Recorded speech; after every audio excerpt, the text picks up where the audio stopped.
The United States now says that Iran is Russia's top military backer in a, quote, full-fledged defense partnership. U.S. National Security Council spokesperson John Kirby says that the two countries are considering a joint production of lethal drones.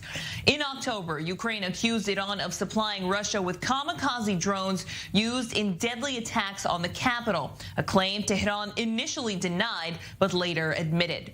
It comes, though, as more than 1.5 million people in Ukraine's southern Odesa region are without power after Russian drone strikes targeted more critical energy infrastructure. Let's take a listen now to Ukrainian President Volodymyr Zelensky. The key for today is energy. The situation in Odesa region is very difficult. After the night strike, the strike by Iranian drones, Odesa and other cities and villages of the region are in the dark. As of this time, more than 1.5 million people in Odesa region are without electricity. Only critical infrastructure is connected, and as much as it is possible to supply electricity. Let's bring in Dr. Hannah Shelest, the Director of Security Programs for the Foreign Policy Council Ukrainian Prism, joining us live from Lviv. Good morning to you. Thank you for joining us. You're currently in Lviv, but originally from Odesa. Talk to us a little bit about what you're hearing from residents, what they're experiencing there. More than 1.5 million people without power. This will continue to impact efforts to rebuild those critical energy infrastructures during these brutal months. So what are you hearing?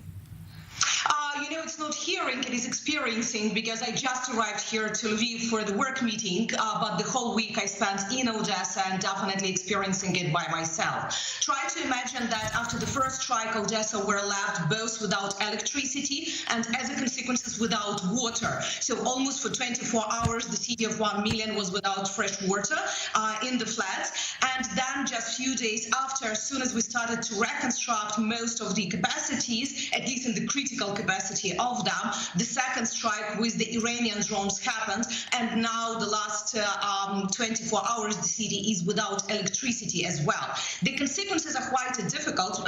It's not just your mobile phones or some these benefits that all of us used, because a lot of people bought candles, generators, the whole city is just full of generators, but it also means that half of the city is without heating, because that also depends on the electricity supply. And that is rainy weather, it is 0 degrees, so that is definitely something of the Middle Ages perception of what is happening there. And look, this continued partnership with Iran and Russia over these drones. Talk to us, as a director of security programs, what it'll look like for the Ukrainians if the Russians manufacture and produce these killer Shahid drones at a much quicker rate. The question is that Russians cannot produce, and we know that their drones programs are quite weak, and that is definitely a demonstration about so-called mighty of the Russian army if they need to buy the drones from a country like Iran and asking for missiles from the country like Northern Korea. But at the same time, that is definitely extremely dangerous precedent that these two countries are cooperating. It's dangerous not only for Ukraine, but in general for the regions of Middle East, Mediterranean, and others.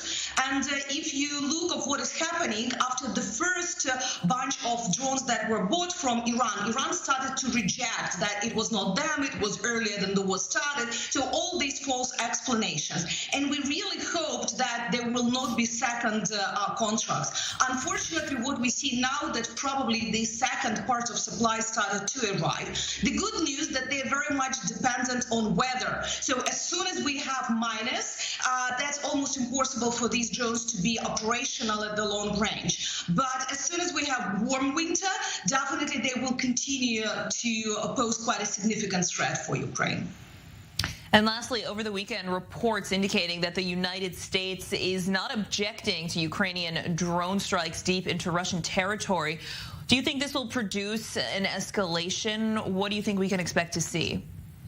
What does mean escalation? escalation. Escalation is happening daily when you have half of the country without electricity, when you have from 70 to 100 missiles each Monday shelling against the country and 99% civilian infrastructure. I don't understand what can be more escalation. At the same time, what you can see for the last few weeks that Ukraine is targeting only military objects at the territory of the Russian Federation. First of all, we are interested in air drones because that is from where the Russian Federation are shooting. All those airfields with the strategic jets, they are shooting against Ukrainian territories exactly. And the second is the stockpile of ammunition, because again, the less ammunition you have, the less targets you can find in Ukraine. And we understand that as for now, because 70% of spare parts of Russian missiles are foreign and there is sanctions, definitely if we cut off their supply, that will be more difficult for them to reproduce because they just don't have from where to do it. Dr. Hannah Shales, the Director of Security Programs for Foreign Policy Council Ukrainian PRISM, live for us from Ukraine this morning. Thank you.